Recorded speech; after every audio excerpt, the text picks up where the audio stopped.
I'm going to count how many times you say and that's how many push-ups you have. Oh. I'm kidding. I would not. Yeah. But this is going to be a good one. You got it. All right. Okay. 3, 2, 1. It's finally here, the USFL Conference Championship between the Birmingham Stallions and the Michigan Panthers. It's the third time meeting this year, and this time is for all the marbles. We spoke with head coach Skip Holtz earlier about a possible three-peat. He said he has his guys prepared with a one-game-at-a-time mentality. You know, we can't win a third championship if we don't win tomorrow. Found a way to win a nail-biter, and then we tried to win the second one. Then we tried to win the third one. Right now we're 9-1. We've gone out 10 games. We've taken a 1-0 mindset. And what do we have to do to win this game? How do we have to prepare on Sunday? What do we have to do on our day off Monday? What type of work goes into Tuesday, Wednesday, Thursday to try and win just that game that weekend? So we're not trying to win a third right now. We're trying to win tomorrow. We're trying to beat Michigan for a third time. You know what I mean? And as everybody has alluded, that's hard to do, but that's our goal. That's our focus. That's where we are right now, because if you don't win this one tomorrow, you're back home. There is no winning a third. Kickoff is slated for 2 p.m. Saturday at Protective Stadium. In Birmingham, I'm Philip Dison, CBS 42 Sports. Hello and happy Saturday to you all. I'm Philip Dison. Legion FC is starting to find their groove thanks to one recent addition to the roster, defender Ramiz Hamuda. After playing in Argentina for the U.S. men's youth national team, Legion defender Ramiz Hamuda just turned 16. Despite being the youngest on the team with players as old as 40, he's already made an impact. Head coach Tommy Sohn had only good things to say about the young man and is wanting to put him into more of a leadership role for this upcoming game versus San Antonio. He's come back from the national team, and you know, we asked him to be more of a leader, and you can see he's actually stepped up and had a more physical presence now being with our older guys. So you know, he continues to grow, and if he keeps doing that, you know, his chances will come more than not. I think definitely when I first got here it was a little hard. You know, I was nervous to yell at older players, but I think as I get more and more confidence on the field, I think the vocal presence will get there. Birmingham Stallions are on the cusp of making history as they look for a third straight championship in their upcoming game versus the San Antonio Brahmas. The Brahmas gave Birmingham their only loss of the season, and the Stallions are looking to get revenge more than ever. The UFL Championship will be this Sunday in St. Louis, where Tom Brady will present the championship MVP trophy. More scheduling for the upcoming college basketball season as the annual SEC-ACC Challenge pits Alabama versus North Carolina and Auburn versus Duke. The Tide will hope to replicate their Sweet 16 victory versus UNC, while Auburn takes on the nation's top recruiting class in Duke. Games are both set for December 4th, with both hometown teams on the road. That'll do it for sports. I'm Philip Dyson. Send it back to you at the desk.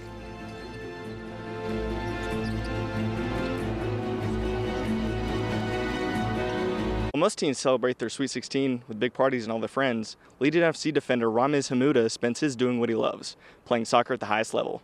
Yeah, it was really cool. I mean, you know, getting to spend your birthday in Argentina, 16th birthday, you don't do that you don't see that a lot. Growing up with a love for the game, Roz credits his success to hard work and support from his friends, family, and coaches. I was just in the Sporting KC Academy, you know, just working hard every day, trying to get better, and you know, I guess this I got really lucky to be professional this early, but I think I've also worked for it, and you know, I got myself here. You know, it was a dream since I've been a little kid, and to do it so early, you don't see that a lot. So I think it's also good for me to start early for a professional environment every single day because, you know, I'm getting a head start.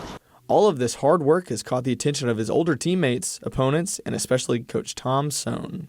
He's come back from the national team, and you know, we asked him to be more of a leader, and you can see he's actually stepped up and had a more physical presence now being with our older guys. So you know, he continues to grow, and if he keeps doing that, you know, his chances will come more than not. So the faster we can get him to be a leader on the field, the faster he'll find his way.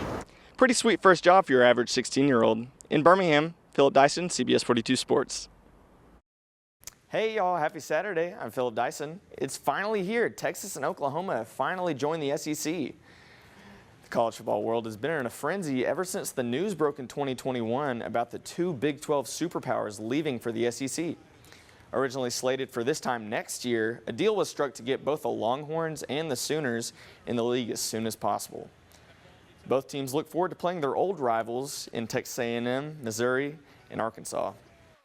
There is a lot of excitement, and I think there's confidence, not overconfidence, but confidence in the decision that we made when the opportunities presented themselves in 2021 to invite Oklahoma and Texas. I think what's happened since that time with Big Ten expansion, the Big 12's moves initially in 21 and again here in 23, and the ACC acting to add 3 members speak very highly of how we've made decisions. Down in T-Town, 2 recruits in the 2025 class, linebacker Miles Johnson and athlete Zymir Smith, both decommitted from the Tide. But not to fear, head coach Kalen DeBoer has put together quite the recruiting class for 2025 with the number 2 class currently, and adding 4-star linebacker Justin Hill and top 5 kicker Peter Notaro. Switching gears to the pitch, Legion FC looks to get into the win column on the road at Charleston. Starting here in the 25th minute, Legion, Ramez Hamuda passes to Enzo Martinez, but is just a little bit too high over the bar. They give up the ball to Charleston going down the field. Let's see if they can make any magic here up, but they ended up getting a penalty into the box. A little later, Nick Markinek from Charleston converts from the spot as Birmingham goes down, trailing into the half 1-0. Into the 70th minute now, it's Markinek again, and this time with a header past Jaden Hibbert to double Charleston's lead, and that would be the difference. Legion FC falls 2-0. The Birmingham Barons fell to the Rocket City Trash Pandas 4-1 last night, making their 4th loss to the Trash Pandas this week. Birmingham started strong with a score in the 2nd inning, but fell apart later in the game, giving Rocket City 4 by the 7th inning. The Barons will have their last shot at victory over the top-ranked team in the division tonight. That's all for sports. I'm Philip Dyson, sending it back to you at the desk.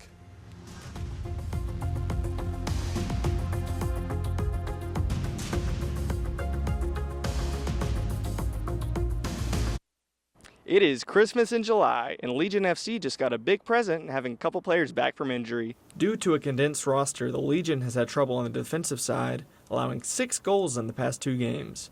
Coach Tom Sohn says the key to fixing their troubles is to establish consistency and also having all players healthy. We've had a rotation of keepers and guys were flying in who haven't been with our group at all. I think we look for consistency, you know. Personnel's been an issue because we've been in and out with different guys, so building consistency kind of gets the same group playing every weekend, which we haven't been able to do. But the effort needs to be there. That's got to be consistent. So we did a really good job of shoring up the back line. Lost a couple guys, and now they're coming back. So hopefully we'll get right back to making sure we're difficult to play against. A coach likes to take care of his guys, but what about a teammate? Legion FC defender Fanuel Kavita talks about what it's like for the team morale to get a fellow player back from injury. You always want a full squad and everybody in the squad just because it keeps it competitive. So having a few guys back now, it's good for the team. Kickoff is slated for 6:30 Saturday at Protective Stadium. In Birmingham, I'm Philip Dyson, CBS 42 Sports. Only a few short weeks left until the start of college football season. Many questions were left unanswered after the departure of Nick Saban and the arrival of new head coach Kalen DeBoer. One of the most intriguing parts of this new team is the secondary. Let's start with the bad. The Tide lost both starting corners, Terrion Arnold and Kool-Aid McKinstry, to the NFL draft, and freshman phenom Caleb Downs left for the transfer portal, joining Ohio State. Despite the hits the secondary took, they left in the very capable hands of Malachi Moore. If they ain't wearing crimson, the returning 5th-year senior was among the few leaders to advocate for players staying after the departure of Nick Saban. Moore was selected as a permanent team captain after last season and provides great veteran presence to carry over lessons from Saban and create chemistry. He had this to say about incoming transfers. Yeah, I can say that they're professionals at what they do. They come in, they handle their business.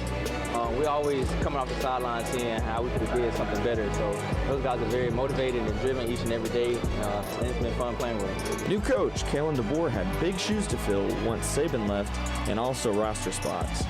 A chunk of the team left in the transfer portal, so he made it a priority to go get fresh talent like Damani Jackson from USC and Keon Sabb from Michigan. A combination of Saban's remnants and DeBoer's efforts brought Alabama the #2 overall recruiting class. I think we put a lineup out there that is got some experience, but I think us as a coaching staff, it's going to be really important to just every single day press upon these guys because we have a lot of youth that is very talented, and just pressing on them how important every day is, and their development is going to be critical for us, not just from a depth standpoint, but we could have some young guys out there playing sooner than later. Bama got 3 out of the top 5 corners in the 2024 class in Jalen Mbakwe, Xavier Brown, and Xavier Mincy. They round out their secondary with son of former Bama great Dre Kirkpatrick Jr. as standout Red Morgan. New hire defensive coordinator Kane Womack mentions how iron sharpens iron with these new players. Well, I think, experience is finite, right? And so those are things that you have to be able to learn and grow. And so when you're a young player and you're getting all those things thrown at you early, those are a lot of reps that you're able to refer back upon as you get into the season. And so I can't imagine seeing anybody else in the country install at a more aggressive rate than what our offense does. But those things are going to pay dividends for some of those young defensive backs. A mix of experience, outside talent, and a youthful rejuvenation are set to make an impact on this newly expanded SEC. For CBS 42 Sports, I'm Philip Dyson.